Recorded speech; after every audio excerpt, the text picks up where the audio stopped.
Hello friends, आप सभी का एक बार फिर से स्वागत है आपके अपने यूट्यूब चैनल में। आज हम बात करेंगे साइकोलॉजी के कुछ और इम्पॉर्टेंट क्वेश्चन आंसर्स की।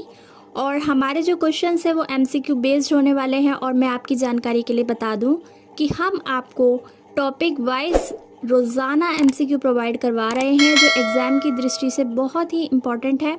चाहे आप सीटेट के लिए प्रिपेयर कर रहे हों या फिर DSSB या फिर कोई भी टीचिंग एग्ज़ाम्स की अगर आप तैयारी कर रहे हैं, तो आपके लिए हमारे वीडियोस बहुत ही यूज़फुल होने वाले हैं। तो फटाफट से बिना देर किए कर दीजिए सब्सक्राइब चैनल को और बेल नोटिफिकेशन को ऑन करना बिल्कुल मत भूलिएगा। क्वेश्चन नंबर 1, किस अवस्था में शारीरिक वृद्धि तीव्र होती है? ठीक है, यहाँ पे थोड़ी सी करेक्शन आपको करनी है। यहाँ पे लिखा है विधि, लेकिन इसकी जगह पर होगा वृद्धि।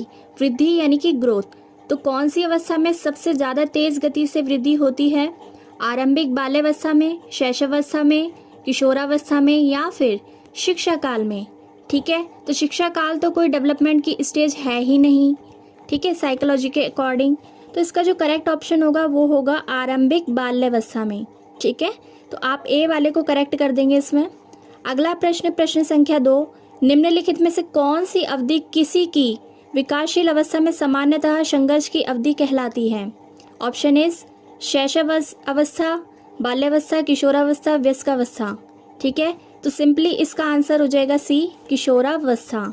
ठीक है, यहाँ पर इस अवस्था में हमारे संवेग तीव्र गति से कार्य करना शुरू कर देते हैं। और जैसे कि एंगर, गुस्सा, क्रोध जल्दी आना, ठीक है, प्रेम का भाव आना, ये सारी चीज़ें जो हैं वो आपको किशोरावस्था में देखने को मिलेंगी। अगला जो आपका प्रश्न है, प्रश्न संख्या 3, विकास के संदर्भ में कौन सा कथन गलत है? देखिए, विकास यानी कि डेवलपमेंट, जिसके बारे में आपने साइकोलॉजी में ज़रूर से पढ़ा ही है। और अगर आप चाहेंगे कि पेडागोजी के टॉपिक्स पर वीडियो मैं आपको प्रोवाइड करवा दूं, तो आप मुझे कमेंट सेक्शन में ज़रूर बता दीजिएगा। फिलहाल हमारे चैनल पर एमसीक्यू की सीरीज़ चल रही है, इसी को आगे बढ़ाते हैं और देखते हैं अगला ऑप्शन, यानी कि पहला ऑप्शन, विकास के प्रत्येक चरण में खतरा है। ठीक है, आपको बताना है कि गलत वाला आपको चुनना है इनमें से। बी वाला, विकास उत्तेजना द्वारा सहायता युक्त नहीं है। ठीक है, यानी उत्तेजना का मतलब होता है स्टिमुलेशन। ठीक है, देखिए, जब आपको कोई स्टिमुलेशन मिलता है तो जाहिर सी बात है कि जो आपका डेवलपमेंट है वो ज़्यादा से ज़्यादा होगा, है ना, और अच्छे तरीके से होगा। अब सी वाला पॉइंट देखेंगे, सांस्कृतिक परिवर्तन के द्वारा विकास प्रभावित है। बिल्कुल प्रभावित है, ये भी ठीक है। और डी वाला पार्ट पढ़ लेते हैं फटाफट से, विकास की प्रत्येक अवस्था में वैशिष्ट्य व्यवहार है। ठीक है, तो इसका करेक्ट आंसर हो जाएगा बच्चों थर्ड वाले का बी, विकास उत्तेजना द्वारा सहायता युक्त नहीं है। ठीक है, क्योंकि ये सहायता युक्त है। जब आपको स्टिमुलेशन मिलेगा तो आपका डेवलपमेंट आगे की ओर बढ़ेगा। ठीक है, बढ़ते हैं अपने अगले प्रश्न यानी कि प्रश्न संख्या 4 की तरफ। निम्नलिखित में से कौन सा विकास उत्तर बाल्यावस्था के लिए उपयुक्त नहीं है? सबसे पहले तो आप उत्तर बाल्यावस्था को ही समझ लीजिए, यानी कि बाल्यावस्था के बाद की अवस्था। ठीक है, और बाकी मैं आपको स्टेजेस जो हैं डेवलपमेंट की उसके बारे में अलग से बता दूंगी।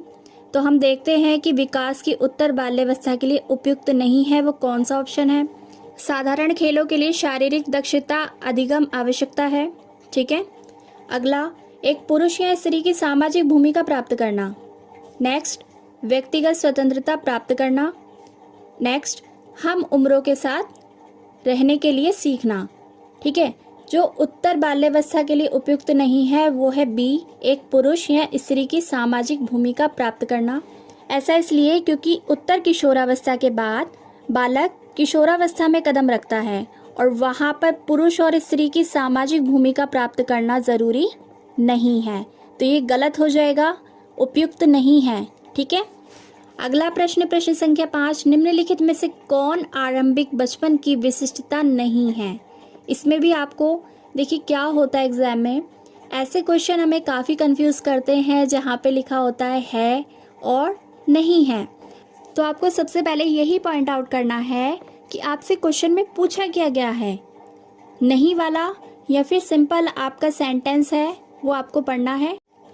तो सबसे पहले आरंभिक बचपन को समझ लेते हैं। ठीक है, आरंभिक बचपन से यहाँ पर मतलब है अर्ली चाइल्डहुड स्टेज से। ठीक है, किसी को कंफ्यूज नहीं होना है और आपको बताना है कि इनमें से कौन सी जो है विशिष्टता अर्ली चाइल्डहुड की नहीं है। ठीक है, ऑप्शन इज प्रीगैंग अवस्था, अनुकरणशील अवस्था, पूछताछ वाली अवस्था, खेलने की उम्र। ठीक है, तो इसका सही ऑप्शन लगा देंगे आप डी, खेलने की उम्र, क्योंकि आरंभिक बचपन में बच्चे खेलते नहीं हैं, उनकी खेलने की उम्र नहीं होती, उनका विकास हो रहा होता है। और जैसे ही बच्चे बाल्यावस्था में आते हैं वहाँ पे भी डेवलपमेंट होता है, लेकिन तब बच्चे आपस में खेलना सीख जाते हैं। तो इसलिए ये आरंभिक बचपन की विशिष्टता नहीं है। ठीक है, अगला प्रश्न, प्रश्न संख्या 6, किसने कहा कि ये स्थितियाँ मानसिक मूल्यांकन है जो संघर्ष और चिंता के पहलू हैं। ठीक है, यहाँ पर आपको इतना समझ आ रहा है कि ये किसी का स्टेटमेंट है, किसी का कथन है, आपको पहचानना है कि ये बात किन्होंने कही थी। Option is Hilgard, Watson, Jean पियाजे, राल्फ टायलर। ठीक है, इसका सही आंसर होगा डी, राल्फ टायलर। अगला क्वेश्चन, क्वेश्चन नंबर 7, औपचारिक शिक्षा या स्कूल प्रशिक्षण प्रदर्शित करता है। आपको बताना है कि जो फॉर्मल एजुकेशन है और स्कूल ट्रेनिंग है वो क्या दिखाता है। ऑप्शन, अध्ययन का शिक्षार्थी कार्यक्रम, अध्ययन का योजनाबद्ध कार्यक्रम, अध्ययन का सामूहिक कार्यक्रम, अध्ययन का मौलिक कार्यक्रम। तो इसका सही आंसर होगा बी, अध्ययन का योजनाबद्ध कार्यक्रम। ठीक है, क्योंकि स्कूल की करिकुलम में, सिलेबस में शुरू से लेकर लास्ट तक की पूरी प्रिपरेशन होती है, पूरा कार्यक्रम होता है, सब कुछ प्लान्ड होता है, और जो कि फॉर्मल एजुकेशन का एक कैरेक्टरिस्टिक है, यानी कि लक्षण है। ठीक है, विशेषता है। आगे बढ़ते हैं अपने अगले प्रश्न यानी कि प्रश्न संख्या 8 की तरफ, जो कि है मानव विकास का अध्ययन करने के लिए आनुवांशिक विधि का उपयोग किया जा सकता है। ठीक है, क्षैतिज, लंबरूप, क्षैतिज और लंबरूप, और इनमें से कोई नहीं। तो इसका आंसर हो जाएगा सी, क्षैतिज और लंबरूप दोनों में। ऐसा इसलिए क्योंकि आपको पता है कि जो भी डेवलपमेंट होता है वो एक ही डायरेक्शन में नहीं होता, कभी क्षैतिज रूप में होता है, कभी लंबवत रूप में होता है। ठीक है, और बाकी इसके जो आपने स्टेजेस पढ़े हैं डेवलपमेंट के, उसमें आपको क्लियरली बताया भी गया था। तो इसका सिंपली आंसर क्या हो जाएगा, सी, क्षैतिज और लंबरूप दोनों में। अगला प्रश्न, प्रश्न संख्या 9, सीमा हर पाठ को बहुत जल्दी सीख लेती है जबकि लीना उसे सीखने में ज़्यादा समय लेती है। यह विकास के किस सिद्धांत को दर्शाता है। ठीक है, निरंतरता, सामान्य से विशिष्ट की ओर, व्यक्तिक भिन्नता, अंतः संबंध। तो इसका आंसर हो जाएगा व्यक्तिक भिन्नता, क्योंकि हर बच्चा अपने आप में अलग है और उसका IQ लेवल और सोचने समझने और सीखने की जो क्षमता होती है हर बच्चे की अपनी अलग होती हैं। तो इसलिए इसका आंसर हो जाएगा इंडिविजुअल डिफरेंसेस, यानी कि व्यक्तिक भिन्नता। अगला प्रश्न, प्रश्न संख्या 10, वेट लिफ्टर यानी कि पहलवानों को आमतौर पर मांसपेशियों और शरीर को पुष्ट बनाना होता है, उन्हें किस प्रकार का आहार लेना चाहिए। देखिए, ये भी बहुत बार क्वेश्चन देखा गया है, यहाँ पर जैसे कि लिखा भी गया है DSSB के पेपर में, चाहे वो नर्सरी का एग्ज़ाम हो या फिर PRT का हो, TGT का हो, सेम क्वेश्चंस आपसे पूछे जाते हैं ऑलमोस्ट। ठीक है, साइकोलॉजी के मान के चलिए आप, काफ़ी जो क्वेश्चंस होते हैं वो सिमिलर होते हैं। तो वेट लिफ्टर को अपनी बॉडी को, मांसपेशियों को पुष्ट बनाने के लिए कौन से आहार की आवश्यकता होती है। प्रोटीन, कार्बोहाइड्रेट, वसा और विटामिन। ठीक है, तो इसका आंसर आ जाएगा ए, प्रोटीन। अगला प्रश्न, प्रश्न संख्या 11, विकास शुरू होता है पूर्व प्रसव अवस्था में, शैशवावस्था में, पूर्व बाल्यावस्था में, उत्तर बाल्यावस्था में। तो आपको पता होना चाहिए जब एक स्त्री गर्भ धारण करती है तभी से ही बालक का विकास शुरू हो जाता है, इसलिए इसका सही आंसर होगा ए, पूर्व प्रसव अवस्था।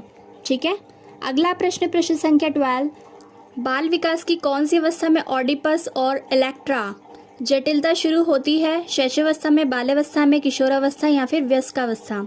तो इसका सही आंसर होगा बी, बाल्यावस्था यानी कि चाइल्डहुड स्टेज में। ठीक है, आगे बढ़ते हैं। नेक्स्ट क्वेश्चन 13, निम्नलिखित में से कौन सा कथन वृद्धि की विशेषता का प्रतिनिधित्व नहीं करता। ठीक है, एक और क्वेश्चन आ गया है यहाँ पर हमारे पास नहीं वाला, तो फटाफट से देख लेते हैं इसके ऑप्शन। यह एक मात्रात्मक पहलू है, यह मापने योग्य नहीं है, यह जीवन की जीवन प्रयत्न नहीं है, यह केवल शारीरिक विकास को दर्शाता है।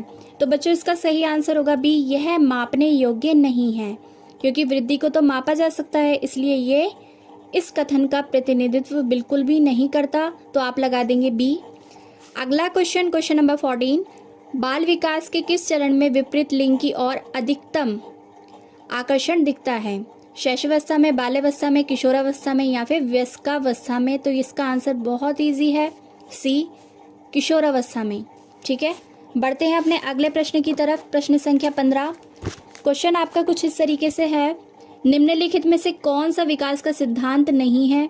ठीक है, आपको विकास के सिद्धांत सारे पढ़ने होंगे, तभी आप इन एमसीक्यू को सॉल्व कर सकते हैं। ऑप्शन देख लेते हैं फटाफट। विशिष्ट से सामान्य की क्रियाओं का सिद्धांत, ठीक है, निरंतरता का सिद्धांत, विविधता का सिद्धांत, एकीकरण का सिद्धांत। इसका सही आंसर होगा ए, विशिष्ट से सामान्य क्रियाओं का सिद्धांत, क्योंकि ये कोई भी सिद्धांत नहीं है विकास का। ठीक है, तो आप इसमें ए लगा देंगे। अगला प्रश्न, प्रश्न संख्या 16, बंडूरा के सामाजिक अधिगम सिद्धांत का सही क्रम है। अगर आपने बंडूरा को पढ़ा है तो आप इस क्वेश्चन को इजीली सॉल्व कर सकते हैं। तो फटाफट से देख लेते हैं ऑप्शंस। ध्यानात्मक, ग्रहणात्मक, उत्पादक और अभिप्रेरणात्मक। उसके बाद है इसमें अवलोकनात्मक, ध्यानात्मक, अभिप्रेरणात्मक और ग्रहणात्मक। अवलोकनात्मक, ग्रहणात्मक, ध्यानात्मक, अभिप्रेरणात्मक, अवलोकनात्मक, ग्रहणात्मक, अभिप्रेरणात्मक और ध्यानात्मक। ठीक है, यहाँ पर आपको 4 टर्म दे रखे हैं जो कि आगे पीछे करके आपको दिए गए हैं। आपको सही क्रम वाला ऑप्शन को करेक्ट करना है। तो इसका सही आंसर होगा ए, ध्यानात्मक, ठीक है, ग्रहणात्मक, उत्पादक और अभिप्रेरणात्मक। तो फ्रेंड्स, आज के पार्ट में इतना ही। नेक्स्ट पार्ट में हम बुद्धि यानी कि इंटेलिजेंस से रिलेटेड बहुत से एमसीक्यूज़ को सॉल्व करेंगे। तो सब्सक्राइब के बटन को ज़रूर से दबाइए, बेल नोटिफिकेशन को ऑन कीजिए। तब तक के लिए आप सभी का धन्यवाद।